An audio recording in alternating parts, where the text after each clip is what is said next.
तो आज की अर्जी में हमने शामिल कर ली है अपर्णा रजवाड़े जी की अर्जी, जो कि महाराज जी के श्री चरण कमलों में हमारे अनन्य भक्त परिवार के माध्यम से अपनी अर्जी प्रेषित करना चाहती हैं। इनका कहना है कि बाबा जी, आपके श्री चरणों में सादर प्रणाम। मैं आपकी एक अनन्य भक्त छत्तीसगढ़ जिला बिलासपुर रतनपुर क्षेत्र की निवासी हूँ और अत्यंत विनम्रता और श्रद्धा के साथ अपनी अर्जी आपके चरण कमलों में प्रस्तुत कर रही हूँ। ये कहती हैं कि बाबा जी, इस समय मेरा जीवन अनेक कठिन परिस्थितियों से गुजर रहा है। मैं कर्ज के बोझ में फंसी हुई हूँ। कार्यालय में भी समस्याएं उत्पन्न हो गई हैं और घर के वातावरण में भी अशांति बनी रहती है। परिवार में कलह के कारण मेरी माता जी भी बहुत परेशान रहती हैं और इन सब परिस्थितियों का प्रभाव मेरे मन और जीवन पर गहराई से पड़ रहा है। तो बाबा जी, आपसे करबद्ध ये प्रार्थना करती हैं कि इन्हें इस संकट से बाहर निकालने की कृपा करें, इनके जीवन में शांति, स्थिरता और सकारात्मकता का संचार करें, इनके कर्ज से मुक्ति के मार्ग प्रशस्त करें, कार्यस्थल की समस्याओं को दूर करें और इनके परिवार में प्रेम, समझ और सौहार्द स्थापित करें।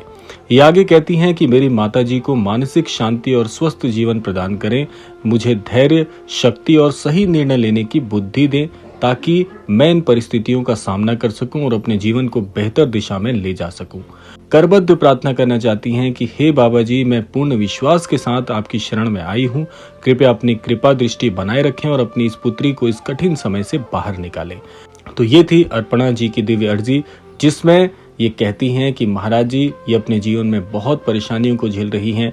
तो हम सभी अनन्य श्रोतागण, दर्शकगण और व्यक्तिगत रूप से चैनल भक्त परिवार की ओर से आपके लिए कामना करते हैं, आपकी अर्जी महाराज जी के चरण कमलों में प्रेषित करते हैं और ये प्रार्थना करते हैं कि हे महाराज जी, इनके जीवन के सारे कष्टों का निवारण प्रदान करें और इनके जीवन में सुख, समृद्धि और सौहार्द इन्हें प्रदान करें ताकि अपने जीवन में आगे बढ़ सकें।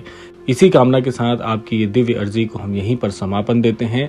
और अगर आप भी अपनी अर्जी महाराज जी को व्यक्तिगत रूप से प्रेषित करना चाहते हैं तो कमेंट बॉक्स से हमारी ईमेल आईडी प्राप्त कर लीजिएगा, जहां पर आप हमसे संपर्क करके अधिक जानकारी प्राप्त कर सकते हैं। तो इसी कामना के साथ विदा लेते हैं, मिलते हैं अगली अर्जी में। तब तक के लिए जय गुरुदेव।